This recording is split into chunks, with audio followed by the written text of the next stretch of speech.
So there are two strategies to improve your income from business. एक strategy कल क्या बताई थी, कॉस्ट शुड बी रिड्यूस्ड, दूसरा है प्राइस शुड बी इंक्रीज्ड, और तीसरा क्या है, जो प्रोसेसिंग है वो कैसी हो, ऑप्टिमाइज हो। तो या तो आप कॉस्ट को कम करोगे, प्रोसेसिंग को ऑप्टिमाइज करोगे, या प्राइस को बढ़ा दोगे। ठीक है, बट हाउ टू डिसाइड कितना प्राइस बढ़ा सकते हैं, कैसे डिसाइड करते हैं? कॉम्पिटिटर को एक तरीका है, do the competitor analysis and then try to find out what is the price of a product which I am thinking about. अगर मैं एक शर्ट बनाने के बिजनेस में हूँ या मैं एक चिप्स बनाने के बिजनेस में हूँ, then what is my benchmark? My benchmark is a product which is highly in demand. ठीक है, और हमारे पास हाईली इन डिमांड क्या रहता है, लेस। तो लगभग सारे चिप्स के पैकेट किस रेंज में आते हैं, उसी 10 रुपए वाले 5 रुपए वाले पैकेट की रेंज में आते हैं, right. But if you talk about गोरमे less देखा है, बारबेक्यू चिप्स जिसमें बोलता है, वो पैकेट कहाँ से शुरू होता है, 50 से चालू होता है, खूब खाया है। तो गोरमे जो चिप्स है वो कहाँ से शुरू होता है, 50 रुपीज से शुरू होता है।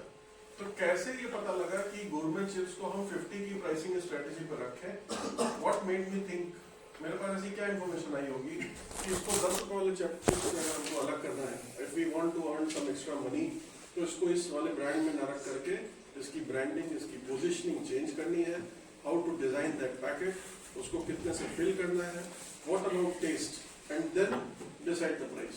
ऐसा क्या आया होगा मेरे पास information at the time of doing market scanning, या फिर कुछ भी हमने सर्वे किया होगा, किस चीज से पता लगा होगा, हाउ टू डिसाइड कि इस चिप्स का पैकेट का 50 होना चाहिए। सेम कंपनी है, लेस सेम है, लेकिन लेस का गोरमे कैसा है, बड़ा पैकेट है, अलग टेस्ट है, but it is at 50 rupees, और लेस का नॉर्मल उतना ही बड़ा पैकेट उस सेम वेट का, it's 20 rupees. Okay, niche marketing क्या होता है, स्पेसिफाई करके टारगेटेड ऑडियंस में स्पेसिफाइड ऑडियंस होते हैं, जो हम जानते हैं कि वही हमारे पास प्रोडक्ट भी है। तो उसके लिए गोरमे के लिए कौन लोग हैं हमारे टारगेट, जिसको जिसका एक्सपेक्टेशन थोड़ा हाई परचेजिंग पावर है, तो उसका क्या चीज ज्यादा है, क्या चीज अलग है जिससे हम उसको ये बेच सकते हैं। अर्निंग कैपेसिटी से हो जाएगा। तो हम जो पुराना चिप्स का पैकेट था, उसी का बड़ा चिप्स का पैकेट भी 50 रुपीज का बेच सकते थे। Why it requires a different taste या different branding? Cost is started to explore more. Differentiate करना था सर बाकी और फैमिली पैक ना, मतलब जैसे लेस का ब्लू वाला लेस है, ठीक है, हम उसका 50 रुपए का पैकेट बना सकते थे। हमको पूरी अपनी पैकेजिंग स्टाइल, आप देखा है गुड में लेस, देखा है, ब्लैक कलर का पैकेट है, रेड उसमें बहुत ब्राइट कलर्स हैं, या ब्लैक कलर का है उसमें ऑरेंज बहुत ब्राइट कलर्स हैं। क्या अलग क्या किया है, प्रेफरेंस क्या पकड़ी है मार्केट की। अगर आप कह रहे हो कि चिप्स का उसकी कैपेसिटी टू पे इज मोर, तो हम क्या कर सकते थे, ब्लू लेस का ही 50 रुपीज का बड़ा पैकेट ले आते, कर सकते थे ना। उसको क्या करना पड़ता, कुछ नया करना पड़ता, हमारे पास टेस्ट ऑलरेडी था, पैकेजिंग ऑलरेडी थी, कंपनी जैसा काम कर रही थी वैसे ही कर रही थी। Why to add a new brand or a new product into new shelf? Sir क्योंकि और भी बहुत सारे प्रोडक्ट्स थे जो सेम रेंज में थे, जैसे सर लेस के हल्दीराम ऐसे 10-20 का बना रहा था, तो उनको अगर एक टारगेट कस्टमर्स जो थे वो मतलब एवरेज से ऊपर वाले टारगेट करने थे, तो लोग प्राइसिंग पे जा रहे हो, नहीं यार कस्टमर की प्रेफरेंस क्वालिटी के लिए हाई क्वालिटी हाँ, तो वो बताओ ना कस्टमर की प्रीमियम फील नहीं, बट कस्टमर का सेगमेंट भी चेंज हो रहा है यहाँ पर, वो क्या चेंज हो रहा है वो बताओ। यहाँ पर कस्टमर सेगमेंट भी चेंज हो रहा है, जो गुरमे खा रहा है वो कौन है, और जो नॉर्मल चिप्स खा रहा है वो कौन है। सर एक सोशल स्टेटस के लिए जो होता है कि लाइक कुछ segregate from regular, so the targeting government जो है वो रेगुलरली हमें किसी भी शॉप पे नहीं मिलता है, but as compare to the normal Lay's and chips जो कि हर छोटे से छोटे शॉप से लेके बड़े supermarket. This is about positioning. मैं कह रहा हूँ कस्टमर प्रेफरेंस तुमने क्या पकड़ा, हमने एनवायरनमेंट स्कैन किया, मिडिल क्लास को पकड़ा हुआ, अपर मिडिल क्लास को, वही क्या कहते हैं नॉर्मल चिप्स है वो मिडिल क्लास के लिए, ठीक है। तो अगर क्लास सेगमेंट की बात आएगी तो तुम कह रही हो it is about positioning in market, नहीं मैं ये कह रहा हूँ मैंने कस्टमर का सर्वे किया, जैसे उस दिन किया था चाय कॉफी दूध काली ये वो, ठीक है। जब कस्टमर सर्वे किया तो एक कॉमन बात निकली होगी कि वो जो ब्लू लेस है, वो जो रेड वाला लेस है और वो जो हरा वाला लेस है, वो किसके बीच में ज्यादा फेमस है? बच्चों के बीच में। पता है ना आपको, बच्चों के बीच में। क्या बड़े एडल्ट अबाउट 30 उसको खा रहे हैं?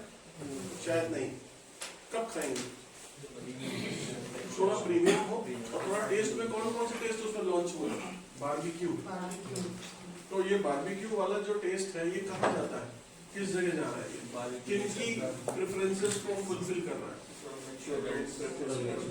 थोड़ा 30+ वाले, ठीक है। दूसरा हमारा एक एंगल है, वो क्या है कि जिनके पास ये बारबेक्यू जा रहा है, now it is going as a snacks.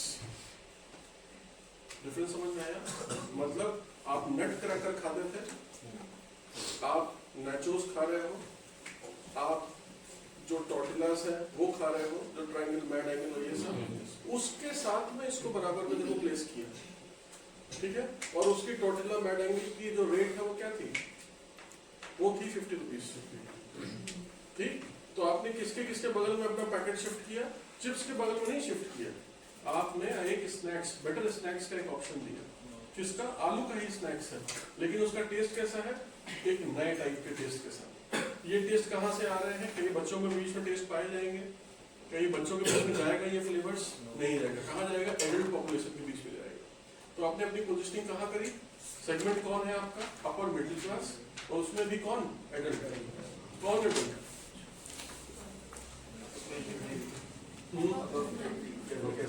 कहाँ मिलेंगे, कहाँ कहाँ वो खाते हैं?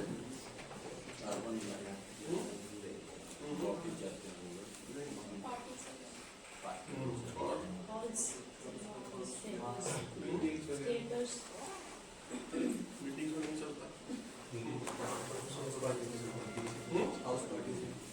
और सही जगह पहुंचो, सही जगह पहुंचो,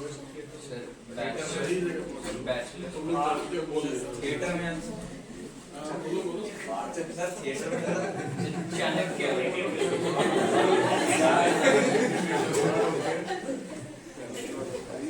ठीक है, सब लोग जानते हैं इट्स अ सब्स्टिट्यूट ऑफ चखना, ठीक है। समझ आया कुछ? अब ये जो चीज है ना, कि कहाँ हमने पहले अपने कस्टमर को पकड़ा, कस्टमर की प्रेफरेंस को पकड़ा, और वो प्रेफरेंस हमको बताती है कि वो कितना पे कर सकता है। If you are not creating a substitute, you cannot take money out of his pocket. Try to understand. If you are able to get that person और उस person का preference, उसका taste, तब आपको क्या पता लग जाएगा? How much he can pay. If he is sitting in a bar looking for nachos, ठीक है? And if you are selling him something, so with a wine of 1000 rupees का एक pack, what he wants to do? 10 रुपए का chips packet. अभी उसके जो preference है वो कैसी होगी? थोड़ा बेटर चीज चाहिए। और ये जितने भी ये वाले फ्लेवर्स हैं, बारबेक्यू फ्लेवर हो गए, जितने भी उसमें लॉन्च किए हैं, आप देखोगे most of these flavours are very ना hot in terms of chilli. ज्यादातर फ्लेवर्स कैसे? कोई भी नॉर्मल फ्लेवर नहीं है, ज्यादातर उसके मसाले, ज्यादा मसाले वाले या ज्यादा वैसे वाले फ्लेवर्स हैं। ये सारे जो फ्लेवर्स हैं वो या तो आपको ऐसी पार्टीज में मिलेंगे या ऐसी जगहों पे मिलेंगे जहाँ पर वो बाहर में किसी चीज का सब्स्टिट्यूट होगा। अब बात आती है कि जब बाहर में उसको लॉन्च करना है, तो फिर बाहर में जो बाकी स्नैक्स है उनका क्या प्राइस है? बाहर में क्या स्नैक्स चलता है? इसी टाइप के स्नैक्स चलते हैं, और वो स्नैक्स का प्राइस रेंज कहाँ पे वेरी करता है? क्या वो 10 रुपए पे वेरी कर रहा होगा? 10 से 20 रुपए पे नहीं, वो कहाँ वेरी करता है? 100 से 120। ठीक है, तो अगर हमारा 50 का पैकेट चल निकलेगा तो हम उसका बड़ा पैकेट भी लॉन्च करेंगे, राइट? कुछ समझ आया? तो प्राइसिंग स्ट्रेटजी आपको कैसे सोचनी पड़ती है? How much my customer is ready to pay, किस चीज के लिए? या तो अपने प्रेफरेंस के लिए, मेरे प्रोडक्ट के लिए। कैसे डिसाइड होता है? It is completely dependent upon market में उसके सब्स्टिट्यूट वाले प्राइस रेंज क्या है, मार्केट में इसका सब्स्टिट्यूट क्या हो सकता है, और मार्केट में इसके जैसी कौन सी चीज बिकती है। अगर हमको ये मार्केट का स्कैनिंग नहीं है तो क्या हम उसका प्राइस डिफाइन कर पाएंगे? Coming back to agriculture, agriculture का प्रॉब्लम क्या है? फार्मर्स क्या अपनी कॉस्ट निकाल पाते हैं? नहीं कर पाते। क्या फार्मर्स को प्रोसेसिंग का कॉस्ट पता होता है? नहीं। क्या फार्मर्स को मार्केट रिलेटेड प्राइसेस पता होते हैं? नहीं। फार्मर को क्योंकि तीनों जगह पर प्राइस का कोई भी आइडिया नहीं है, that is why farmers always make a loss, because they are not aware. Now opportunity किसके लिए? अपॉर्चुनिटी है हर मिडिलमैन के लिए। अगर इनपुट सप्लाई में देखोगे तो it is an opportunity for जो डीलर है कि मैं आपको कितने पे बेच रहा हूँ, आपको पता ही नहीं है वो मार्केट में कितने का बिकता है, तो मैं जो मनाएगा उसमें एमआरपी लिखूंगा, उस पर डिस्काउंट बताऊंगा, then I will push it to you. जब प्रोसेसिंग की बात आएगी तो फार्मर कभी अपनी लेबर कॉस्ट नहीं जोड़ता। तो wherever they are creating a business plan, उस बिजनेस प्लान में लेबर कॉस्ट क्या है, अपनी कॉस्ट जीरो मानता है। सो क्या एक्चुअल उसकी कंज्यूम जो प्रोसेसिंग कॉस्ट है वो पता लग जाएगी? Answer is no. So input cost सही नहीं है, प्रोसेसिंग कॉस्ट सही नहीं है, कैन यू इमेजिन कि उसकी आउटपुट की कॉस्ट उसको पता होगी? पता होती है क्या? नहीं पता। अगर आउटपुट कॉस्ट पता नहीं है तो फिर उसको प्राइस कैसे पता होगा? If you have purchased the seeds of 10,000 rupees, ठीक है, और उसके बाद आपने एक मशीन में उसको यूज किया, प्रोसेस किया, कुछ भी किया, और फिर उसके बाद उसको फसल को बेचा 40,000 रुपए में, 10,000 इनपुट कॉस्ट, 40,000 का सेल्स, क्या प्रॉफिट हुआ? किसान क्या बताएगा? 30,000। लेकिन अगर इसको करने में 3 महीने लगे तो 90 डेज का उसका क्या जोड़ना चाहिए? उसका लेबर 300 रुपए पर डे के हिसाब से 90 डेज का कितना हुआ? 27,000। तो 27,000 प्लस 10,000 इनपुट कितना हुआ? 37। और बिका कितने का? 40। कितना फायदा हुआ? ठीक है, ये कैलकुलेट करना उसको आता है क्या? नहीं। अब आपसे जिसने में वो 40,000 का खरीदा वो क्या करेगा? वो इसमें कुछ वैल्यू एडिशन करेगा, और वैल्यू एडिशन करके अच्छा ब्रांड करके मार्केट में पोजीशन करके उसको बेच देगा। तो who will earn money? Input side में कौन पैसा कमाएगा? जिसने इनपुट बेचा। परचेज साइड में कौन पैसा कमाएगा? जिसने यहाँ से लेकर के आगे उसको ब्रांड किया, और बीच में उसके पास पैसा कभी नहीं आएगा। राइट? आपकी अपॉर्चुनिटी कहाँ पर है? If you have 1 FPO, 2 FPO, 3 FPOs with you, you can earn money in all the 3 stage। आप इनपुट में पैसा कमा सकते हो, प्रोसेसिंग में पैसा कमा सकते हो, आउटपुट में भी पैसा कमा सकते हो। राइट? समझा कुछ मोटा मोटा? चलो पढ़ो इसको, प्राइसिंग क्या करता है।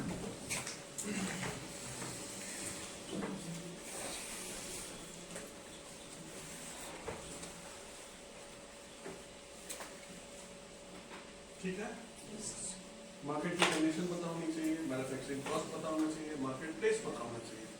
आप वही गवर्नमेंट चिप्स के आप जाकर के रोलिंग जैसा बेच सकते हो? Answer is no. What a price should do, क्या क्या करेगा? प्राइस किसको हिट करता है आपकी बैलेंस शीट में? रेवेन्यू। प्राइस किसको हिट करता है? रेवेन्यू। कॉस्ट किसको हिट करती है? Expenses. Right? And revenue minus expense करोगे तो क्या आता है? प्रॉफिट। करेक्ट? ठीक। तो अगर आपका प्राइस आप सेट कर पाते हो अच्छे से और कॉस्ट को भी अपना कम रख पाते हो अच्छे से, आपके मार्जिन हमेशा कैसे होंगे? ज्यादा होंगे। बट प्राइस को फिट करना, फिक्स कर देना इजी है क्या? फॉर एग्जाम्पल पोल्ट्री में लेयर्स एग की अगर हम लोग बात करें, लेयर्स की बात करें एंड एग की बात करें, if everybody is into poultry business, तो आपके पास मार्केट में सप्लाई कैसी हो जाएगी? बढ़ जाएगी। और डिमांड अगर कांस्टेंट है तो क्या होगा? उसके प्राइस घट जाएंगे। तो क्या प्राइस को आप हमेशा संभाल सकते हो? इट डिपेंड्स अपॉन सिर्फ happens at the cost side. Cost में मान लेते हैं नरेगा के समय, जिस समय आपका सीजन है ना, फार्मिंग सीजन है, उस समय गांव में मजदूर नहीं मिलते हैं, तो क्या हो जाता है? If you are running a factory, if you are running a small shop and you are not getting labor at the right price, then what will happen? The cost of manufacturing will go up. There are certain instances where the cost of raw material will go up. आपको गर्मी में कोई चीज सस्ती मिलेगी, सर्दी में वो चीज बिल्कुल नहीं मिलेगी, और बरसात में वो चीज महंगी मिलेगी। So neither costs are completely under control nor prices are completely under control. It all depends upon demand and supply. So that is the reason why we always create a variation. हम variate करते हैं। कभी कभी आप देखोगे mother dairy बोलते हैं ना, दूध का दाम 2 रुपए बढ़ाया जाता है ग्लास से। ठीक है, कैसे बढ़ जाता है ये? किस बेसिस पे बढ़ता है? बिकॉज या तो सप्लाई हमारे पास लिमिटेड है, डिमांड ज़्यादा हो गई है, या फिर हमारे पास जो प्रोडक्शन है वो ठीक नहीं हो रहा है, some of the other thing which is not in the control of company. और क्या सब कुछ दुनिया में ऐसे स्ट्रेट लाइन चलता रहता है? कभी नहीं। Always in terms of consumption, कभी उसका डिमांड ज़्यादा होगा, कभी डिमांड कम होगा, कभी उसका कॉस्ट का ज़्यादा होगा, कभी कॉस्ट का कम होगा। तो हमको प्राइस कैसे रखने पड़ते हैं? थोड़े flexible. How to create this flexibility without changing the financial goals of a company? सवाल समझ आया?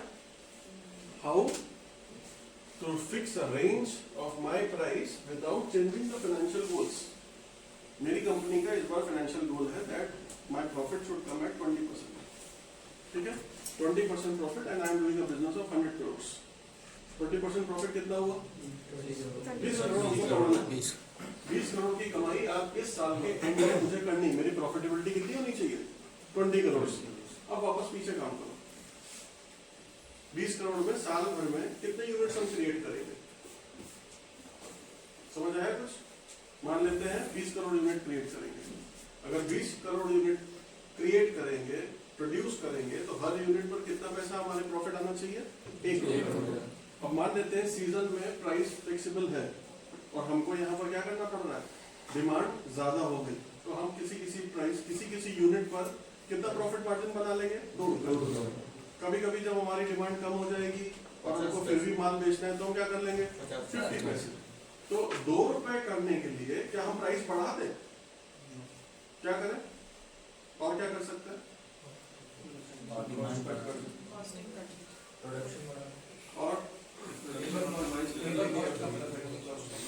और अगर नहीं हो पा रही है, अगर कॉस्ट हमारे कंट्रोल में नहीं है, तब नया प्रोडक्ट लाना पड़ेगा, प्रोडक्ट में कुछ इनहेंस करना पड़ेगा। अगर हमारे ब्लू चिप्स और ग्रीन चिप्स मार्केट शेयर बढ़ा नहीं रहे हैं 5 साल में, इसका मतलब क्या है? इसका मतलब कुछ नया सोचना पड़ेगा। You need to innovate. यही करती हैं कंपनियां, और जब वो इनोवेट करती हैं तब आपका प्राइस क्या हो जाता है? फिर से बढ़ता है। तो कभी कभी आपको इनोवेशन इसलिए लाना पड़ता है फूड इंडस्ट्री में that people have their preferences changed over the past 3 years, 4 years, 5 years। जैसे फ्रूटी बिक रही है, 20 साल से एक ही टाइप की बिक रही है, ठीक है। अब फ्रूटी के जैसे और 4, 5, 6 वेरिएंट आ गए, आपका मार्केट शेयर बढ़ता जाएगा क्या? हमेशा नहीं बढ़ेगा। एक दिन ऐसा आएगा कि फ्रूटी ऐसा फ्लैट चल रहा होगा, उतना ही फायदा है, उतना ही रेवेन्यू है, रेवेन्यू उतना ही होगा। क्या कॉस्ट कम हो रही है? लोगों की लेबर कॉस्ट तो बढ़ती जा रही है। इसका मतलब फ्रूटी से आने वाला रेवेन्यू अगर सेम है तो आपके मार्जिन्स कैसे होते जा रहे हैं? प्रॉफिट्स कैसे होते जा रहे हैं? कम। तो कॉस्ट क्योंकि बढ़ती जाएगी, लेबर की कॉस्ट, इन्फ्लेशन की कॉस्ट, रॉ मटेरियल की कॉस्ट, और अगर मार्केट शेयर नहीं बढ़ रहा है तो आपके मार्जिन्स क्या होंगे? कम होंगे, और मार्जिन्स कम होते होते नेगेटिव भी हो सकते हैं। लेकिन सर मार्केट शेयर नहीं बढ़ रहा है, बट हम प्राइस भी जैसे आपने बताया ना, लेबर कॉस्ट बढ़ेगा तो प्राइस बढ़ाएंगे, तो फ्रूटी का प्राइस भी तो नहीं बढ़ा सकते ना, यही तो बात है। आप फ्रूटी का साइज छोटा करते रहते हैं, प्राइस बढ़ाते हैं। ठीक बात है, यही तो ये इनोवेशन है। प्राइस नहीं बढ़ाएंगे, प्राइस ये इनोवेशन। मैगी पहले आती थी 80 ग्राम्स की, अभी करती 60 ग्राम, लेकिन 10 ही रुपए की आ रही है। नहीं, क्योंकि लोगों को 15 पूरा फ्लाइट एक्सटेंशन करने के लिए नया प्राइस 15 14 रुपए की वो छोटी वाली। यस मेरा ये कहना है कि जब 10 रुपए की आती थी, जहाँ तक मैंने खाई, जो 10 रुपए की आती थी उसमें पहले 80 ग्राम का आता था, फिर 10 रुपए की आती थी उसमें 70 ग्राम आता था, फिर 60 ग्राम की। अब अगर तुम कह रहे हो कि प्राइस बढ़ा दिया, हो सकता बढ़ा दिया, लेकिन मैगी के देखो प्राइस को लेने का तरीका क्या क्या है। वो क्या करता है? 4 का एक पैक बना करके आपको बेचता है, 6 का एक पैक बना के आपको, ये भी तो इनोवेशन है। ये मेरी प्राइसिंग स्ट्रेटजी का पार्ट है। जैसे कैंटाबिल करके आपने कंपनी सुनी होगी, है ना? वो क्या कपड़े वपड़े बेचती है, हमेशा वो बोलता है बाय 2 get 3 फ्री, ठीक है। ये उनकी प्राइसिंग स्ट्रेटजी है, ये उनका तरीका है तुम्हारे जेब से पैसा निकालने का, तुमको ज्यादा प्रोडक्ट देने का। तो मान लेते हैं मेरे जो प्रोसेसिंग वाला एरिया है, इसमें कुछ मेरे पास सामान पड़ा हुआ एक्स्ट्रा हो गया। I need to empty this warehouse, वो जगह खाली करनी है। बड़े जितने भी आपके शोरूम है उन सब में एक प्रॉब्लम आती है, जैसे ही नया फैशन आया तो उसको लगाना है, और जो पुराना फैशन जो पूरे बाजार में दुकान में लगा हुआ उसको वहां से हटाना है। अब एक तरीका है कि जो नया माल आया उसको हम इन्वेंट्री में रखें, इस वाले को कहाँ लेके जाओगे, सेल लगा दो, ठीक है। फिर जो कल बताया था कि दिल्ली से उठा था आगरा चला गया, वहां पर सेल में चला गया, फ्रेश में चला गया, जैसे आपको बेचना है वैसे बेचो। फूड वाले काम में ये प्रॉब्लम है, क्योंकि फूड वाले चीज में एक लिखा होता है एक्सपायरी डेट। मेडिसिन के काम में प्रॉब्लम है क्योंकि उसमें लिखी होती है एक्सपायरी डेट। तो अगर एक्सपायरी डेट आपके सामान पे लिखी हुई है तो आप प्राइस वेरिएशन के अलावा आपके पास ऑप्शन क्या बचता है? ऑप्शन है इनोवेशन, इसके अलावा कोई ऑप्शन नहीं। अगर फूड आइटम में आप इनोवेशन बंद कर दो तो क्या होगा, एक टाइम के बाद मार्केट बिकम फ्लैट। क्यों? क्योंकि आपसे बेटर टेस्ट का कुछ आपके कॉम्पिटिटर ने लॉन्च कर दिया होगा, तो आपका मार्केट शेयर क्या हो जाएगा? तो प्राइसिंग स्ट्रेटजी तब तक चलेगी जब तक इनोवेशन नहीं हो रहा। इनोवेट किसी ने कर दिया या आपने कर दिया, pricing strategy will change. Got it? इसी के अंदर जो हमारे पास एक कंट्री डिलाइट है, ठीक है। कंट्री डिलाइट का क्या है तरीका? देखो उसने प्राइसिंग पे काम करने से ज्यादा साइकोलॉजी पे काम किया। दूध को उन्होंने कर दिया आया सब्सक्रिप्शन मॉडल, इससे पहले कोई ऐसा काम नहीं कर दिया, ठीक है। दूध का सब्सक्रिप्शन मॉडल का मतलब क्या है कि आप हमसे सब्सक्राइब करो पहले, तो हमको 500 रुपये महीना दो, जिसके बाद फिर मैं तुमको दूध दूंगा। अब कहाँ आया दूध? अगर मार्केट में दूध का प्राइस हाफ लीटर का मतलब 500 ml का प्राइस 26 रुपीज था, तो इन्होंने बोला मैं आपको 26 का दूंगा, लेकिन अच्छा दूंगा, ये दूंगा, मोटी मलाई, फलाना ढिमाका, खूब सारे ऐड करें। कंट्री डिलाइट के ऐड जितने सोशल मीडिया पे है उतने टीवी पे नहीं है। बिकॉज क्यों?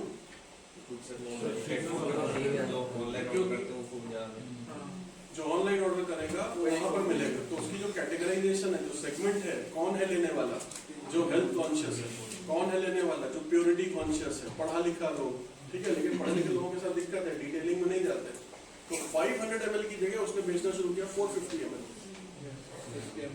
50 ml कम हो गया, ठीक है। फिर उसके बाद तुमको पॉइंट्स देने लगा। जब मंथली अगर मैं किसी से पूछूं अच्छा पर लीटर क्या कॉस्ट पड़ता है, सारे सब आप देख लो उठा करके उसको आप निकाल नहीं पाओगे। उसकी जो सब्सक्रिप्शन कॉस्ट है उसकी वजह से और flexibility of milk prices on daily basis, उसकी वजह से पर लीटर कॉस्ट नहीं निकलती। एवरेज निकाल सकते हो, और एवरेज जब निकालोगे तो मार्केट वाले दूध से 1.5 गुना पड़ता है। जो हमको 26-52 रुपीज पर लीटर दिखता है वो है नहीं, 65 रुपीज पर लीटर पड़ता है। फिर उसके साथ आपको ब्रेड भी दे रहा है, अंडा भी दे रहा है, घी भी दे रहा है, फलाना भी दे रहा है, ढिमाका भी दे रहा है। तो एक ही चीज को दूध की डिलीवरी का जो पैसा है वो कहां से निकलेगा? दूध की डिलीवरी का पैसा किसी एक्स्ट्रा पैसे से निकलता, राइट? तो समझ आया? प्राइसिंग स्ट्रेटजी इतनी कंफ्यूज करके रखी हुई है कि देखने में इसको बोलते हैं हम लोग उसमें ऑप्टिकल इल्यूजन। ऑप्टिकल इल्यूजन क्या दिखता है कि इस दूध को खरीदने से फायदा है। दो फायदे, एक हेल्थ का फायदा, दूसरा प्राइस का फायदा। बिकॉज वो हर बार आप जब खरीदते हो तो 2 रुपए का कूपन आपके में जोड़ देते हैं। तो अगर महीने भर में आपने 30 लीटर दूध लिया तो 30 × 2 60 रुपए आपके कूपन के जोड़ गए, ठीक है। फिर आपसे बोलता है सब्सक्रिप्शन कॉस्ट है इसकी 500 रुपए, 499, इसमें आपके मैंने पीछे वाले ये कम कर दिए पैसे 60 रुपीज, अब आपको पड़ता है 430। अब आप फिर फंस गए। फिर बोलता साथ में नीचे 999 का घी खरीदो, ये वाला सब्सक्रिप्शन इस महीने फ्री ले लो। तो आप 999 का घी खरीदते हो, सब्सक्रिप्शन आपका फ्री हो जाता है। घी क्या था? बाबा रामदेव का घी लेके आया जाओ, 520 रुपए का तो है। आपको 999 में चिपकाया और 999 में चिपका के 200 रुपए का फ्री कर दिया। तो 1000 का जो घी दे रहा था कॉस्टिंग 600 रुपए थी, 200 रुपए तो वही चीज में कम कर दिए, तब भी 800 में बेच के चला गया। तो फिर उधर भी फायदा। क्या ये प्राइसिंग समझ में आ सकती है किसी नॉर्मल दिमाग में? आंसर है नहीं आएगी। क्या है फर्क? अच्छा दूध है, मोटी मलाई पड़ती है, बहुत बढ़िया है, ऑर्गेनिक है, सही जगह से आता है, और एक सबसे बड़ा फायदा घर पे दे के जाता है। आपको जिस दिन नहीं लेना है उस दिन अपने ऐप में उसमें सिस्टम है, ऐप में ऑफ कर दो, आज छुट्टी, आज दूध नहीं आएगा, खत्म हो गया। सब्सक्रिप्शन कॉस्ट लेकिन 30 दिन का ही पड़ेगा। मतलब अगर 30 दिन का सब्सक्रिप्शन लिया है और 4 दिन आप घर पे नहीं थे, तो जो सब्सक्रिप्शन कॉस्ट हर दिन जो डिके हो रहा है वो तो जीरो ही हो जाएगा ना। मतलब ये स्कूल की फीस जैसा है। स्कूल आप गर्मी की छुट्टी में नहीं जाते हो, लेकिन फीस पे करते। इसका मतलब आपने दूध नहीं खरीदा उस दिन, बट डिलीवरी बॉय के पैसे आपने दे दिए। ऐसा कोई अभी आपको डेयरी में ऐसी कोई कंपनी नहीं मिलेगी जो इस तरीके काम करती है। तो जिसने ये प्राइसिंग स्ट्रेटेजी पूरी बनाई है वो कैसा होगा, पढ़ा लिखा होगा, IIM वाला कोई, समझा? क्योंकि और कहीं पे ये नहीं सिस्टम चलता है। ये है इसका खेल। अगर प्राइसिंग ठीक से आप कर सकते हो तो लोग कंफ्यूज भी रहेंगे, आपको पैसे भी देते रहेंगे, and you will be able to sell your produce. Got it? Discount भी इसमें आता है, सब्सक्रिप्शन इसमें आता है, इसमें रेफरल सिस्टम वो भी प्राइसिंग स्ट्रेटेजी का पार्ट है। रेफरल सिस्टम क्या होता है? एक एडमिशन हो, एक लेकर के आओ, तुमको 10,000 रुपये मिलेंगे, ऐसा रेफरल सिस्टम है। ठीक है, आप पालक खरीदो, साथ में मूली फ्री। प्रोडक्ट भी अच्छा है, बिना उसके तो देखो कुछ नहीं चलेगा। अगर आप क्वालिटी मेजर नहीं रखोगे, क्वालिटी कंट्रोल नहीं करोगे, तब कुछ नहीं चलेगा। क्वालिटी को ठीक रखने पर ठीक तरह रेडी हो गए। ठीक है, चलो पढ़ लो एक बार इसको। इससे शॉर्ट क्वेश्चन सेक्शन बी का 4 नंबर वाला। इम्पोर्टेंस क्या है, स्कोप क्या है, कैसे आप प्राइसिंग फिक्स करोगे, एक छोटा केस दे दिया, उसमें प्राइसिंग कैसे करोगे, 2-3 मॉडल है प्राइसिंग, कोई चीज मॉडल उसमें फिक्स करो।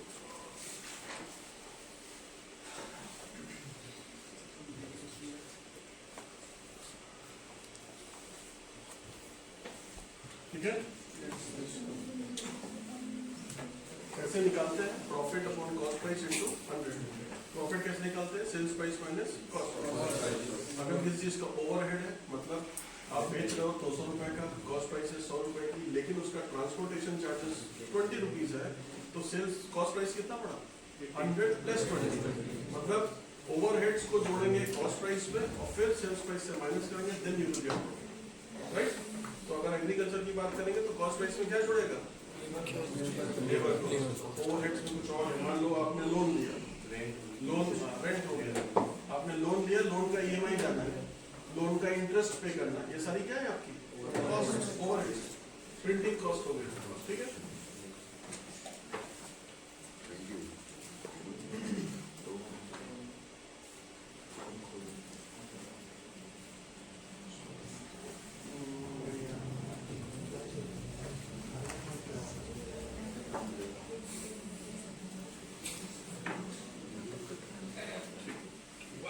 ये जो ग्रुप प्रेजेंटेशन बनानी है, ठीक है,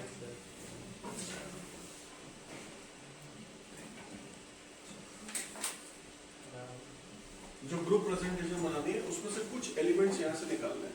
ठीक है, कैसे दिखेगी, कैसी होनी चाहिए। ये एक तरीके का एक फैशन ब्रांड है, बट यू हैव टू सी कि how beautifully they have produced in a presentation, कि क्या क्या इन्फॉर्मेशन मुझे देनी है in my business plan, in my pitch, कि हम क्या है, हम क्या काम करेंगे, हमारा क्या प्रॉफिट मार्जिन होगा, क्या फाइनेंशियल प्रोजेक्शन, जितनी भी हमने इंपॉर्टेंट बात करी, हमारी प्राइसिंग स्ट्रेटेजी क्या होगी, हमारी पोजीशनिंग स्ट्रेटेजी क्या होगी। आप देखोगे बहुत कम पेजेस में इन्होंने सब कुछ अपने बारे में बताया। ट्राई टू अंडरस्टैंड, जब आप ये सब कुछ किसी को भेजते हो, they will not go through all 26-28 pages या 50 pages, they will only see few things. पहला देखेगा कि आप बात क्या कर रहे हो, किस बारे में आपका बिजनेस है। दूसरा देखेगा फाइनेंशियल प्रोजेक्शंस, आपको कितना प्रॉफिट होने वाला है, and how much amount of money you are asking me. ठीक है, and how you are asking me, whether you need it as a debt, debt मतलब उधार लेना चाहते हो, या फिर you need it as a equity, equity के फॉर्म में लेना चाहते हो। ठीक है, तीसरा वो देखेगा आपका मार्केट शेयर, अगर पुराना बिजनेस है तो मार्केट शेयर क्या है, और अगर नया बिजनेस है तो कितना मार्केट शेयर कैप्चर करने की बात कर रहे हो। प्रॉब्लम कहाँ आती है? If you have a new product, how to identify your market share और एक्सपेक्टेड मार्केट शेयर। जो कोई भी आकर के यहाँ मार्केट रिसर्च पढ़ाएगा, you have to ask a question, किसी नए प्रोडक्ट के लिए कैसे मार्केट शेयर निकालना है, ये आपका काम है। ठीक है, क्या सीखना है? मार्केट शेयर निकालना। ये आप सबको करना पड़ेगा। Those who are going into marketing, sales, branding, किसी भी कंपनी में कहीं भी ज्वाइन करोगे, ये सवाल हमेशा पूछा जाएगा, हमारी कंपनी का फलानी डिस्ट्रिक्ट में मार्केट शेयर क्या था, ये क्या है। ठीक है, तो जब हमारे पास अपनी इन्फॉर्मेशन नहीं होती है तो हम क्या बताते हैं? हम बताते हैं कि इस समय 4 कंपनीज इस एरिया में काम कर रहे हैं, उनके इस वाले प्रोडक्ट का मार्केट शेयर कितना है, कहाँ से निकलता है। हम जाते हैं डीलर से पूछते हैं, लोगों से बात करते हैं, then we come out with some numbers, कैसा ठीक है, इस कंपनी का इतना है, इस कंपनी का इतना है, इस प्रोडक्ट का इतना है, इस प्रोडक्ट का इतना है। ठीक है, बट मार्केट रिसर्च जो पढ़ाएगा वो आपको बताएगा। एग्जीक्यूटिव समरी क्या होता है? ओवरव्यू, कंपनी का नाम क्या है, कब फाउंडेड हुई, कौन कौन उसका लोग है उसके अंदर, किस तरीके का इक्विटी शेयर है, किस प्रोडक्ट पे काम करती है, कितने इसके सेंटर्स हैं, क्या क्या काम करने वाले हैं, क्या फाइनेंशियल प्रोजेक्ट, एक पेज के अंदर सब बता दिया। तो ये पेज ऐसा है जो सब लोग देखते हैं, ठीक है। आपकी प्रेजेंटेशन में भी अगर आप ऐसा कुछ बनाना चाहते हो, बना सकते हो, please make it, giving all the information. ये क्या बता रहे हैं, ये वाला पिछला वाला फोटो देख के क्या समझ में आता है?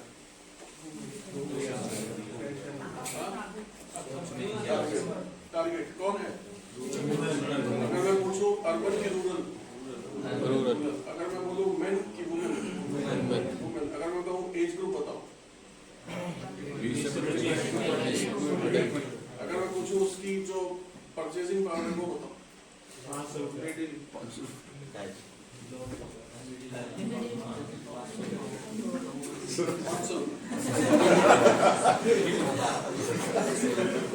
मेरी गर्लफ्रेंड क्यों नहीं है पता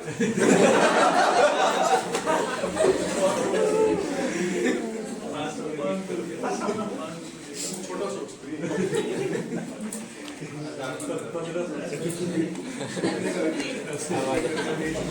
ठीक है। पॉइंट क्या है, पहला वाला पेज तो छोड़ो, सेकंड पेज पे समरी आ गई, और थर्ड पेज की एक photo is giving you information what this business is all about. अगर मैं बोलूं इसका कपड़ा देख करके बताओ कि कौन से वेयर की बात हो रही है, वेस्टर्न, एथनिक, समझ आया? सिर्फ एक फोटो से भी आपका ये काम हो रहा है कि आपका प्रोडक्ट क्या होने वाला है, आप किसके बारे में बात कर रहे हो, वहां से भी पता लगता है क्या ये वर्किंग वुमेन है या नॉन वर्किंग होगी, वर्किंग चांसेस है कि वर्किंग, ठीक है। अगर हम बोलें कि ये प्रीमियम सेगमेंट के कपड़े की बात हो रही है या लोअर प्रीमियम सेगमेंट की बात हो रही है, लोअर नहीं प्रीमियम, शक्ल देख रहे हो लड़की, तुम्हारी को नहीं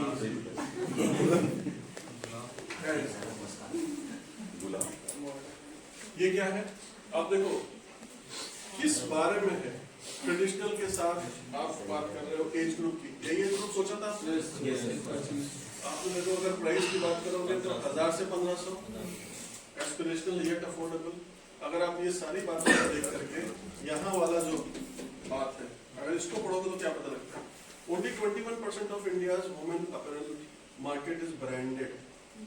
ये क्या है, ये इन्फॉर्मेशन कहाँ से आई है, ये आई है मार्केट स्कैनिंग से, एनवायरमेंटल स्कैनिंग से, जो आप बेस्ट आपने किया था, उस बेस्ट को करके आपको ये इन्फॉर्मेशन आएगी, राइट। जरूरी नहीं है कि आप खुद ही सारी मार्केट रिसर्च करो यहाँ पे डालो, लेकिन कुछ ऐसा भी डाल सकते हो, जैसे आपने फ्रूट जूस की बात करी कि सर मेरा आइडिया है फ्रूट जूस का, तो व्हाट इज माय एक्सपेक्टेशन, आप बताओ कि current fruit juice market India में कितना बड़ा है, आप जब उसमें बेचोगे तो कहाँ पर बढ़ना चाहते हो, आप कितना मार्केट शेयर सोच रहे हो, कितने जल्दी एक्वायर करोगे। आप बोल दो नहीं 5% मार्केट शेयर मुझे मिल जाएगा किसी सिटी में, मैं पूछूंगा कौन सी सिटी में, आपको मैं बैंगलोर सोचा है, you should have answer, you should have reason why Bangalore, समझ आया। अगर आपके पास आंसर नहीं है तो जो ग्रुप असाइनमेंट है उसको मार्क्स नहीं मिलेंगे। There should be some logical explanation to all the points which you are writing in this kind of slide. मैं नहीं कह रहा एग्जैक्टली ऐसी स्लाइड बना दो, बट एटलीस्ट ऐसा कुछ इन्फॉर्मेशन हो, कुछ और अच्छा प्रेजेंट कर सकते हो, अच्छा प्रेजेंट करो, you are free to use any information, but कहीं से कुछ ढूंढना करना और वैसा नहीं करके आना। मल्टी चैनल डिस्ट्रीब्यूशन, ये क्या बता रहा है, मेरी मार्केटिंग कहाँ से होगी बता रहा है ये, देखो पढ़ करके, और वो जो ऊपर बताया वो छोड़ दो, नीचे देखो, उसके सेल्स के फिगर भी बता रहा है। आपके पास सेल्स के फिगर नहीं होंगे, आपके पास फाइनेंशियल प्रोजेक्शन हो सकता है फर्स्ट एक साल कि आपको कैसा लगता है कि हम कब बेचेंगे, क्यों ये इस दौर में ज्यादा बिक रहा है, फेस्टिव सीजन, राइट। तो ये assumption है मेरा assumption है एथनिक वियर फेस्टिव सीजन में ज्यादा बिकेगा, बट अगर मैं बोलूं कि ये पाकिस्तान मार्केट है, अब ये फिट नहीं बैठेगा, तो ये नॉर्थ इंडिया मार्केट है जहाँ फेस्टिव सीजन में ये ज्यादा बिकेगा, राइट। नॉर्थ हो सकता है, साउथ हो सकता है, नॉर्थ ईस्ट हो सकता है क्या, तो आपका टारगेट मार्केट का एरिया भी पता लग रहा है, कुछ समझ आया। तो फेस्टिव सीजन है लेकिन फिर भी विद इन इंडिया कुछ स्टेट्स में नहीं माना जाएगा, तो आपका अगर स्टोर खोलने की बात है, can you open a store in north east during this, नहीं। तो इस सेल्स से आपको पता लगना चाहिए, या मार्केट कैटेगराइजेशन से पता लगना चाहिए आप कहाँ सोच रहे हो, आप कहाँ बता रहे हो। किस वाले स्टोर पे अपना सामान रखोगे, लार्ज फॉर्मेट स्टोर में रखोगे, स्मॉल में रखोगे, ऑनलाइन प्रेजेंस होगी, अपने खुद के बुटीक शोरूम्स होंगे, कैसा सोच रहे हो आप, ये आपको बताना। हर अलग अलग जगह पे सामान को रखने का कॉस्ट कैसी है, अलग अलग, और वहाँ पे प्राइसेस भी कैसे होंगे, अलग अलग। जैसे बीवा के शोरूम सब गए होंगे, देखा होगा, ठीक है। बीवा के शोरूम जितने भी हैं, ठीक है, वहां पर जब आप जा करके देखते हो, उसमें आपको दिखेगा शायद सेल्स नहीं चल रही, सेल नहीं मिलेगी आपको, फ्रेश अराइवल मिलेगा। लेकिन अगर यही बीवा का कुर्ता आप जा करके सेंट्रल में देखो, सिटी सेंटर में देखो, या किसी शॉपिंग मॉल में देखो, वहां में हमेशा आपको सेल मिलेगी। क्यों ये डिफरेंस है? स्टॉक और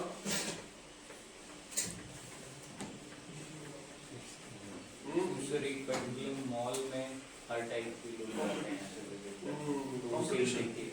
तो अगर आप मॉल में रखते हो तो प्राइस स्ट्रेटजी किस पर डिपेंड करती है, आपके कॉम्पिटिटर के ऊपर।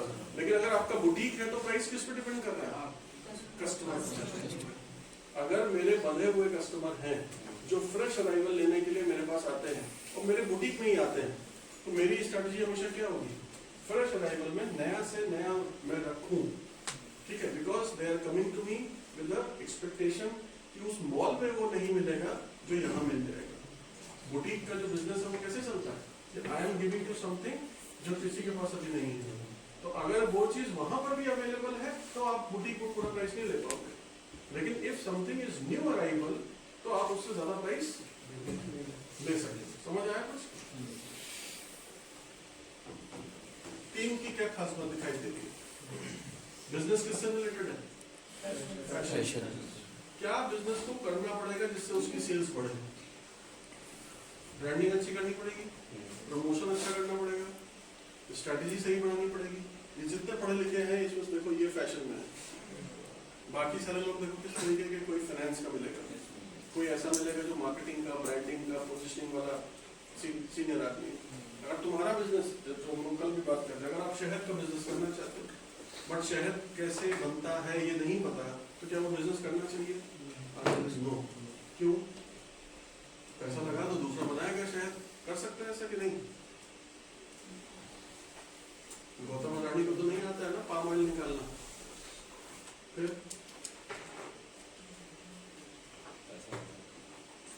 बताओ क्यों? अगर तुम्हारा बिजनेस है उसमें तुमको कुछ नहीं आता है तो बिजनेस कर सकते हो कि नहीं? बहुत पैसा होगा तो कर सकते हो। If you do not have any constraint of resources then only you can work as a investor in your business, hire somebody with a technical expertise, hire somebody with financial expertise, and then make that business, right? लेकिन अगर ऐसा नहीं है तब क्या करोगे? तुम्हारे skill से तुम्हारा काम मैच करना चाहिए, अदरवाइज क्या होगा? बिजनेस कंट्रोल किसके हाथ में जाएगा? दूसरे किसी के हाथ में। अगर किसी का फर्नीचर का काम है तो वो दिन भर मजदूरों के पीछे घूमता है, जो कारपेंटर्स होते हैं, राइट? वो अपनी मर्जी से काम करेंगे, बट डिजाइनिंग उनको नहीं आता है। डिजाइन कौन बताता है? जो दुकान का मालिक है, because he is in contact with customers, but carpenter is not in contact with customers. तो कस्टमर आके उसको पिंटरेस्ट पे एक बेड दिखाता है, कहता है यार ऐसा बनवाना है। Now design is in my mind, but I have to tell my carpenter कि कैसा तुम प्रोड्यूस करो। क्या कारपेंटर को पता है कि ये नया डिजाइन सोच सकता है अपने आप? नहीं। उसका स्किल क्या है? डिजाइन देख के बना देना। लेकिन ये स्किल कैसे है कि ये वाला डिजाइन ज्यादा चलेगा, ये आपके पास है। So this lady जो डिजाइनिंग के बैकग्राउंड से आती है, she is having better understanding आज की डेट में लेडीज को कैसा चाहिए, because she must be in contact with somebody, या वो मार्केट के स्कैनिंग अच्छे से कर सकती है in terms of design। जो दूसरा फाइनेंस वाला है, he will give you an option what should be your pricing, price कम करो, ज्यादा करो, फेस्टिव सीजन में आप डिस्काउंट दो, नॉन फेस्टिव सीजन चल रहा है तो क्या करो, ठीक है? गर्मी के टाइम आ रहा है, लाइट कलर के कपड़े ज्यादा बनाओ, सर्दी का टाइम आ रहा है, डार्क कलर के कपड़े बनाओ, इस समय वुलन वाले बनाओ। अगर हम गुजरात में है तो ना सर्दी पड़ती है ना गर्मी पड़ती है, नॉर्मल कपड़े बनाते रहो। ये जो डिफरेंस है ना, somebody should give you this ideas, otherwise business में क्या होगा? आप अपने दिमाग से चलोगे और ज्यादा बड़ा नहीं हो सकता, right? Exposure, market landscape, again this is information, आपके पास हो भी सकती है, नहीं भी हो सकती है। अगर आपके बिजनेस की इंफॉर्मेशन आपके पास है, जरूर डालो। नहीं है कोई बात नहीं। ये क्या किया इसने, एक छोटा सा डायग्राम और ये बता दिया कि मैं कहाँ हूँ, पोजिशनिंग, ठीक है। अब वो पोजिशनिंग ब्रिया की कहाँ दिख रही है, देखो डब्लू, ग्लोबल देसी, है ना, ऐसे ब्रांड्स के बीच में जाकर के चला गया, राइट। समझ आया कुछ? तो ऐसा कोई फिगर अगर आप बता सकते हो अपने प्रोडक्ट के लिए, where you want to position, इस एक फिगर से आपको ये पता लगता है कि प्राइस क्या होने वाला है, आपको ये भी पता लगता है मेरा प्रेफरेंशियल कस्टमर कौन है, आपको ये भी पता लगता है कि मैं किस सेगमेंट को कैटर करूँगा। एक ही फिगर है लेकिन पूरी इन्फॉर्मेशन देगा, ठीक है। बट आपने वो क्यों हल्का बाहर रखा है, मतलब जैसे वो बट अभी जो है ना, अभी जो मॉडर्न एथनिक की बात करें ना, इंडो फ्यूजन, तो इंडो फ्यूजन ऐसा है कि जो मॉडर्न है लेकिन इंडियन है आधा आधा, इसके थोड़ा उधर और ज्यादा उधर चले जाएंगे तो पूरा मॉडर्न वाले कपड़े आ जाएंगे। तो मैं जब एकदम मॉडर्न है तो मैंगो ब्रांड और ये सब जो है वो उधर चले जाएगा, कैटेगराइजेशन की मेरी बात, ठीक है। फिलॉसफी बता दी अपनी, मेरी बिजनेस फिलॉसफी क्या है, how we design, what kind of clothes we use, what kind of design, what kind of prints. जैसे एक आध कंपनी आई वो बीच में बोली इंडिगो कलर हम यूज करेंगे, so they are only using indigo colour for all their clothes.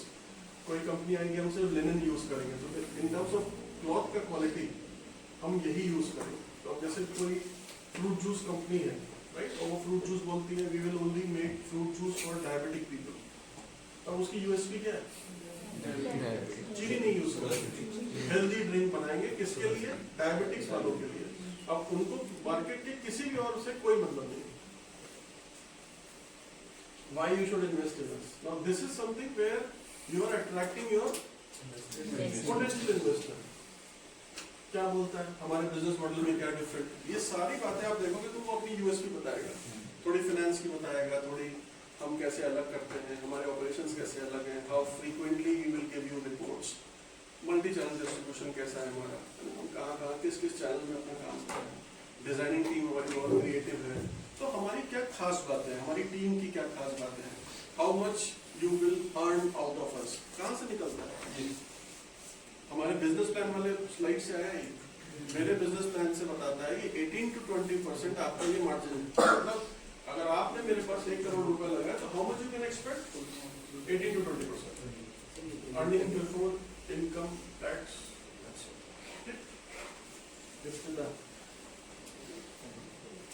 एक ये इम्पोर्टेंट, ठीक, ये इम्पोर्टेंट क्या है, मेरा टारगेट सेगमेंट क्या है, मेरा प्राइस पॉइंट क्या है, ऑफलाइन ऑनलाइन डिस्ट्रीब्यूशन चैनल्स क्या है हमारे।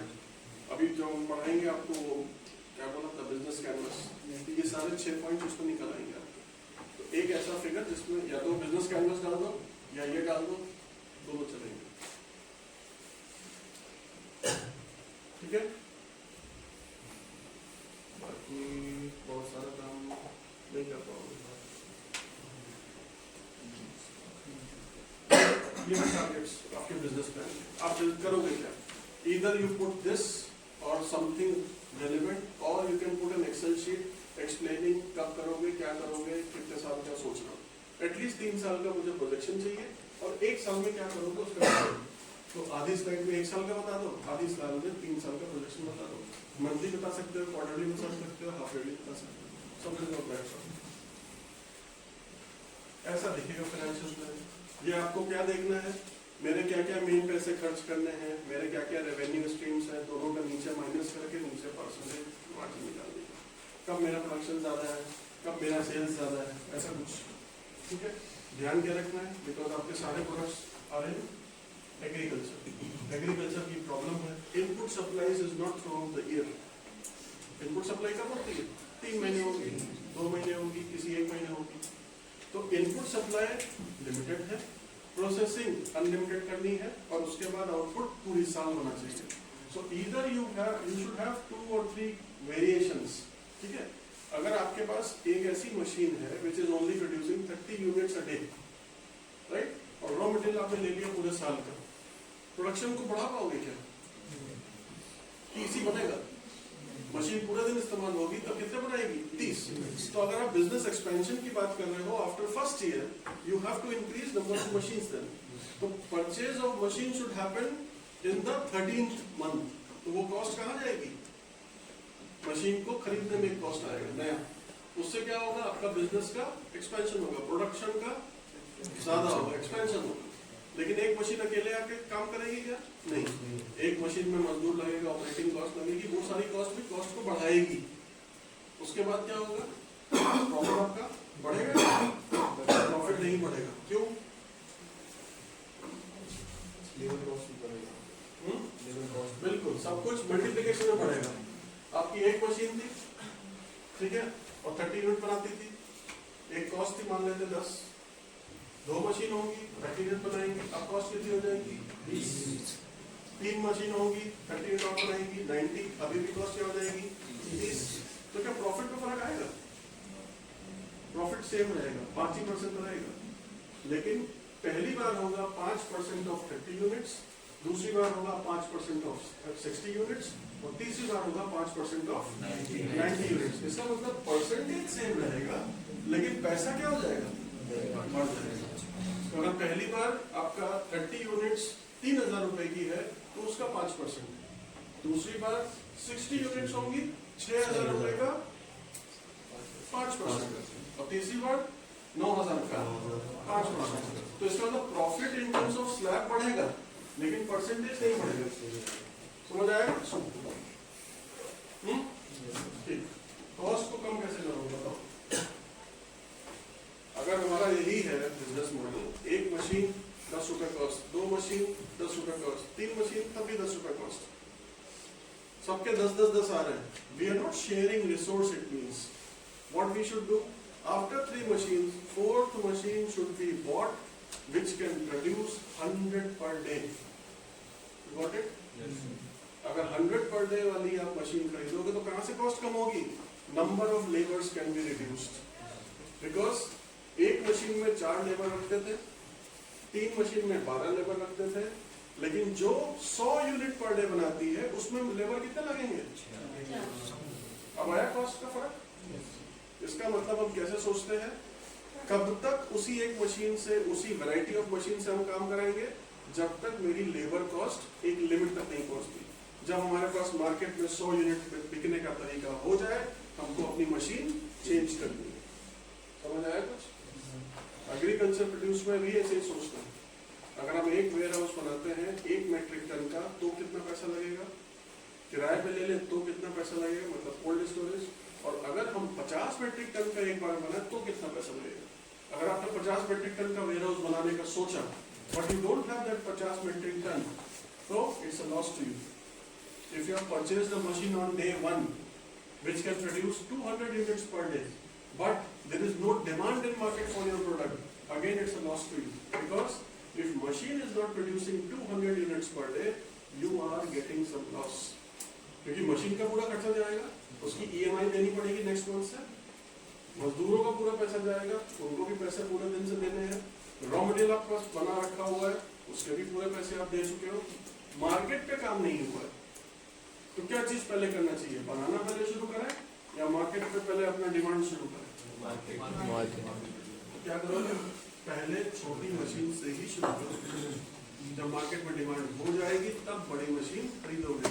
This is how industrialist work. Industrialist कौन है? टाटा हो गया, अदानी हो गया, ऐसे लोग छोटे से शुरू करते हैं, बड़ा करते हैं, पुरानी मशीन को बेच देते हैं, नई मशीन ज्यादा कैपेसिटी की लेके आते हैं, मार्केट में डिमांड क्रिएट हो चुकी होती है, फिर सामान को पुश करते हैं। समझ में आया? अब ये जो स्ट्रेटेजी थी कैसे काम कर रही थी, मार्केट में डिमांड ऐसे बढ़ रही है, लगातार बढ़ रही है। इफ वी सी डिमांड, तो दिमाग में assumption क्या है, that demand will keep on increasing, then only your number of machines, machine की productivity, everything will increase. But क्या सच्चाई में ऐसा होता है? क्या होता है, एक टाइम के बाद मार्केट में डिमांड नहीं बढ़ती, या तो आपका कॉम्पिटिटर आ जाएगा, फेल हो जाएगा, ना आप क्या करोगे? Change, innovation. अभी तक हम उससे कपड़ा बना रहे थे और वो कपड़े का कलर था सफेद, अब हम उसमें प्रिंट वाला कपड़ा बनाएंगे, फिर प्रिंट वाला जब मार्केट में होगा चेक वाला बनाएंगे, चेक वाला होने लगेगा, कुछ और बनाएंगे, लेनिन बनाएंगे, लेनिन के लिए दूसरी मशीन चाहिए, नई मशीन लाएंगे, इसको पुश करते रहेंगे। So after creating some value within your customers, आप अपने नए प्रोडक्ट्स को भी लॉन्च कर सकते हैं। समझ आया?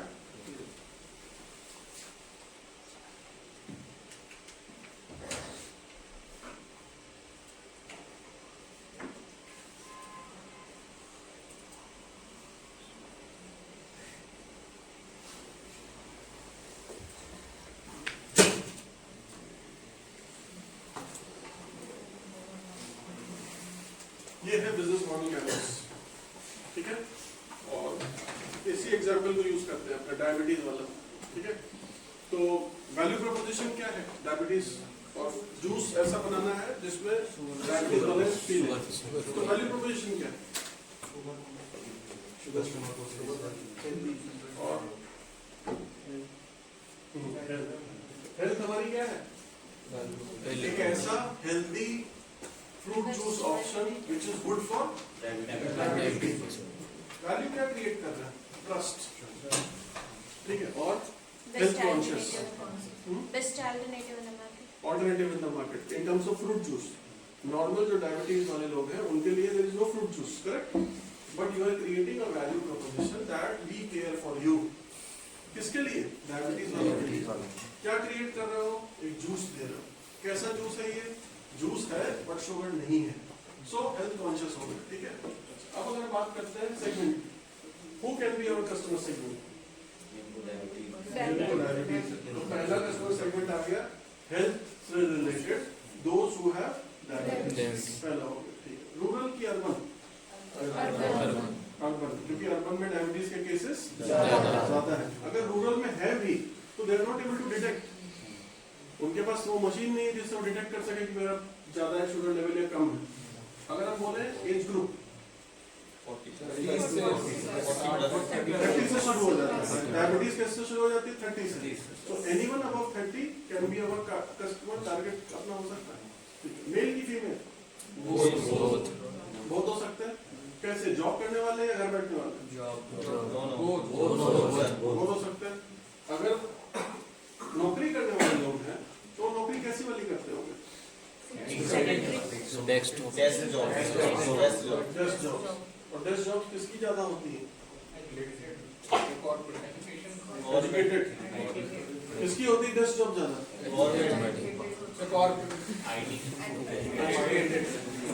पढ़े लिखे की ज्यादा डेस्क जॉब, जो ज्यादा बैठ के करते हैं।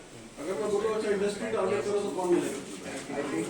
आईटी। इसका मतलब आईटी सेक्टर में काम करने वाले पुरुष और महिलाएं जिनकी एज 30 साल से ऊपर है, वो मेरा टारगेट सेगमेंट है। अब अगर मैं सिटी की बात पूछूं या ज्योग्राफी की बात, अर्बन बोला था आपने, बट अगर अर्बन में भी हम बात करें तो शायद आप घूम फिर करके मेट्रोपॉलिटन 40 सिटी हो गए। अब ये बताओ क्या इसको हम बहुत सस्ता बेच सकते हैं? 10 रुपए का बेचे तो ज्यादा बिक जाएगा।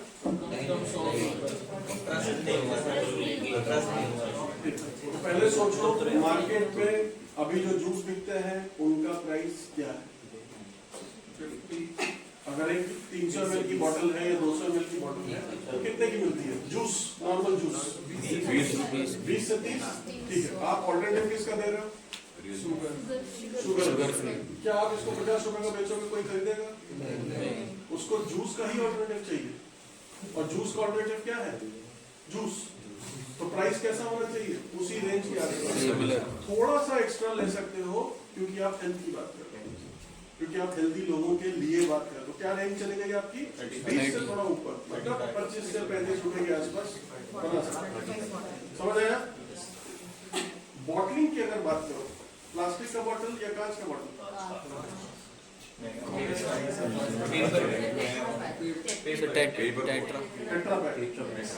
टेट्रा पैक बोल रहा हूं, ठीक, रिसाइकिल हो जाएगा, ठीक। और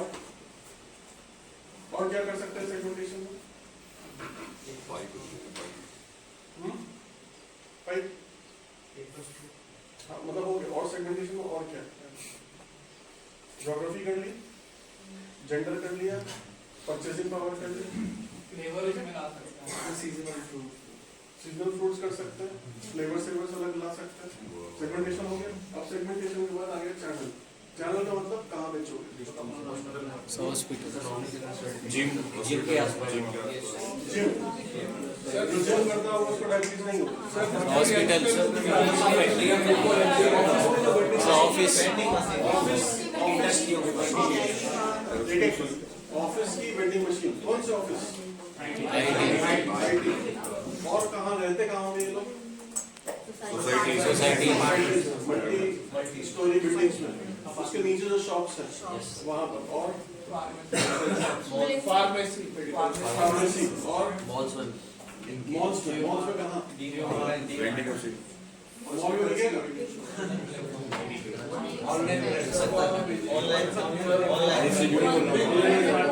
मॉल में नहीं लगेगा। जो विशाल मेगा मार्ट जहाँ पे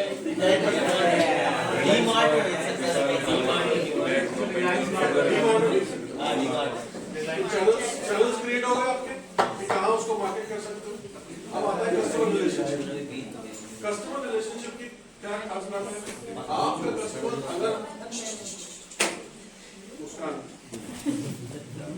customer relationship, customer segment decide होने के बाद आपके पास प्रॉब्लम क्या है कि कस्टमर आपसे मिलने नहीं आता।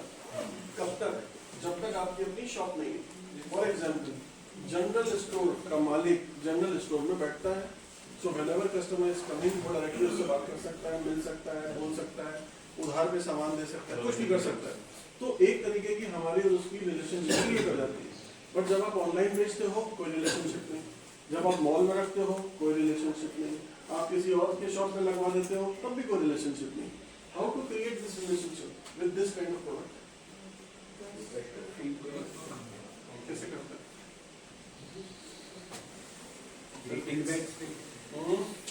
प्रमोशनल और ग्रीटिंग्स greetings क्या मतलब? जो रेगुलर कस्टमर है सबको कैसे पता लगेगा रेगुलर कस्टमर कौन है? तुम्हें कैसे पता लगेगा? कैसे? ऑनलाइन वाले में नहीं, ऑनलाइन में पता नहीं चलेगा रेगुलर कस्टमर। बाकी कैसे? ऐसा बताओ कि कस्टमर दे अपना टेस्टिमोनियल, वो बताओ। So in the products, we can give a code like this. If you get, we will get after 3 to 4 times. ठीक है, दो चीजें सॉल्व करी। दो चीज क्या सॉल्व करी? अपने कस्टमर रिलेशनशिप भी बनाया, वैल्यू प्रोपोजिशन को भी इंक्रीज किया और प्राइसिंग स्ट्रेटजी भी रखी उसको। जैसे आपने उसको शेयर कोड किया, you will get a 10% discount on your next order. तो प्राइसिंग स्ट्रेटजी फिक्स हो गई। वैल्यू प्रोपोजिशन में because you are creating your video, हम उसको कहीं पे डालेंगे अपने सोशल मीडिया पर that you are happy with the product, तो मेरा वो भी ठीक हो गया, मार्केटिंग, प्रमोशन, ब्रांडिंग। और तीसरा ये हो गया कि मेरा कस्टमर रिलेशनशिप भी बना। ठीक है, एक और जगह से बनेगा। डायबिटोलॉजिस्ट जो होता है, डॉक्टर्स, तो वो क्लिनिक जो है जहाँ पर ये सारे लोगों को डायबिटीज की दवाई दी जा रही है या उसको चेक किया जा रहा है, कहाँ होता है? या तो लैब्स में चेक हो रहा होता है या फिर हॉस्पिटल में चेक हो रहा होता है। घर आ गया तो चेक करता है या फिर आप जाते हो खुद चेक कराने के लिए। तो जैसे इसकी स्ट्रिप्स होती है, मशीन होती है, ये कहीं ना कहीं बिक रही होती है।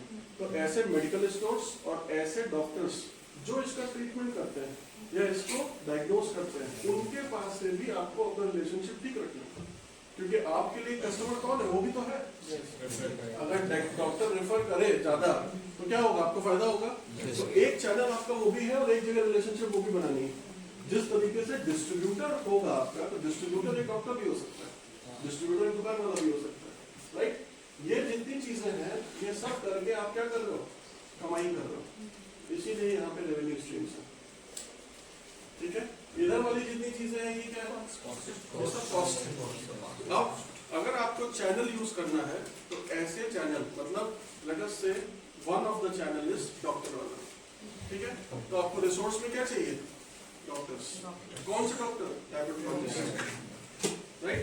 अगर आपका कस्टमर सेगमेंट है और कस्टमर सेगमेंट में आपने बोला मेल, ठीक है, और मेल में बोला अबव 30 इयर्स, तो आपके जो रिसोर्स होंगे या जो एक्टिविटी होगी वो इफेक्ट हो जाएगी।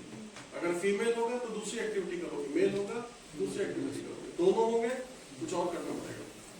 तो समवेयर अवेयरनेस क्रिएट करना पड़ेगा अबाउट डायबिटीज।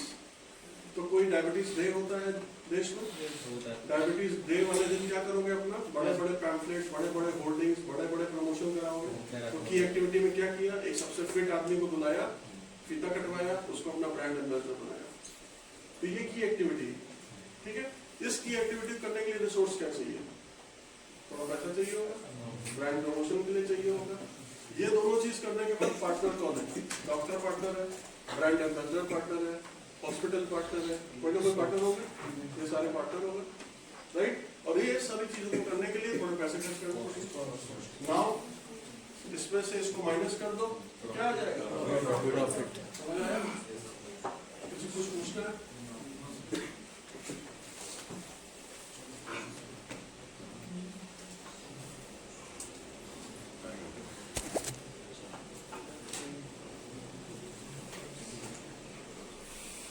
वैल्यू प्रोपोजिशन को सोचते कैसे, हाउ टू फिल दिस, ठीक है। वो एक पार्ट और है, वो बताऊंगा नेक्स्ट सेशन में। बट सोचते कहाँ से शुरू, कहाँ से करते हैं, वो डे 1 जो बात हुई। ये हमारा कस्टमर है, कस्टमर सेगमेंट है ये ना, ये हमारा कस्टमर है। इसको हमको देना क्या है? वैल्यू। लेकिन इस कस्टमर को पहले समझना पड़ेगा, और कस्टमर की क्या चीज हम समझते हैं, उसके प्रॉब्लम्स को समझते हैं। और वो प्रॉब्लम्स कैसे आएंगे? जब हम एक फिट ढूंढ ले उसका। कैसे सोचते हैं? कस्टमर की प्रोफाइलिंग करते हैं, उसके पेन समझेंगे, गेन समझेंगे, और फिर कस्टमर कैसा है, क्या है, उसकी प्रोफाइलिंग हो जाएगी। जो इसके पेन है, जो इसकी प्रॉब्लम्स है, they will always change their problems.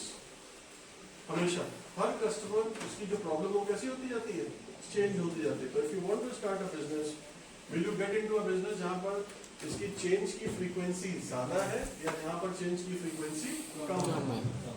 उसमें जाएंगे जिसमें जल्दी जल्दी फ्रीक्वेंसी नहीं बदल रही, ऐसे तो जाएंगे। अदरवाइज क्या होगा, तुमको हर बार अपना प्रोडक्ट सर्विस को चेंज करना पड़ेगा, प्रोडक्ट को चेंज करना पड़ेगा।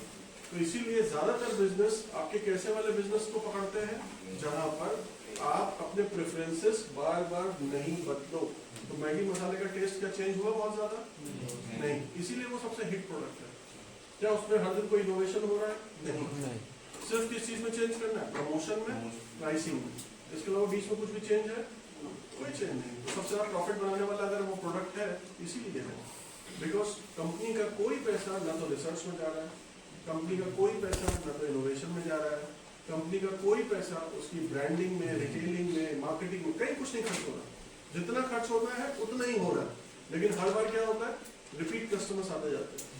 सो रिपीट कस्टमर का एक्विजिशन कॉस्ट इज ऑलवेज लो। अगर हमने एक बार किसी के पास जाके कोई सामान खरीदा तो फर्स्ट टाइम के लिए I have to spend money as a business. लेकिन अगर वो सेकंड टाइम मेरे पास आ रहा है, so I have to invest in my quality, that's it. कुछ नया करना पड़ा खर्चा नहीं। जितनी ज्यादा बार हमारे पास रिपीट कस्टमर्स होंगे, उतना ही ज्यादा बिजनेस को प्रॉफिट होगा। Again reducing cost. तो हम क्या चीज ठीक रखते हैं? क्वालिटी ठीक रखते हैं, लोगों की प्रेफरेंस को समझते हैं, एंड देन वी इंश्योर कि कॉस्ट शुड बी रिड्यूस्ड। तो यहाँ पर भी कॉस्ट रिड्यूस हो, ऐसे भी कॉस्ट रिड्यूस हो, राइट। ऑब्जर्व करना है, मैप करना है, और फिर क्या करना है? गेन्स को बढ़ाना है, पेन्स को कम करना है। अगेन रियलाइज करना है that what is the fit. वो फिट क्या है? ये जो आपका बिजनेस कैनवस है, यही क्या करता है? ये इसी फिट को पकड़ता है। आप जब उसको बैठ के बनाओगे ना वैल्यू, वो बिजनेस कैनवस अकेले नहीं बनाना है, ग्रुप में ही बनाना है। क्यों ग्रुप में बनाना है? डिस्कशन के लिए। क्योंकि आप किसी एक को लगेगा कि ये ज्यादा इंपॉर्टेंट है, दूसरा को लगेगा ये नहीं, दूसरा ज्यादा इंपॉर्टेंट है। बिना ग्रुप डिस्कशन के अगर आप उसको बनाओगे, इट विल नॉट वर्क, क्योंकि किसी एक के दिमाग से चलेगा। So when you are sitting there, 4 लोग 5 लोग जितने भी हो, बैठो, डिस्कस करो, वैल्यू प्रोपोजिशन से शुरू करो, यहाँ से शुरू करो, और यहाँ से शुरू करके उस वाले टेबल के बीच में डालो value proposition, and then start talking about क्या क्या उसका सेगमेंट है, कहाँ चैनल है, उसका एक सीक्वेंस है। पहला ये है, दूसरा ये है, तीसरा ये है, चौथा वो है, फिर 5वां इधर, छठा, 7, 8, 9, ऐसे करके 9 का सीक्वेंस है। वो सीक्वेंस को चेंज नहीं करना। नेक्स्ट सेशन में वो 9 सीक्वेंस वी विल डिस्कस, ठीक है।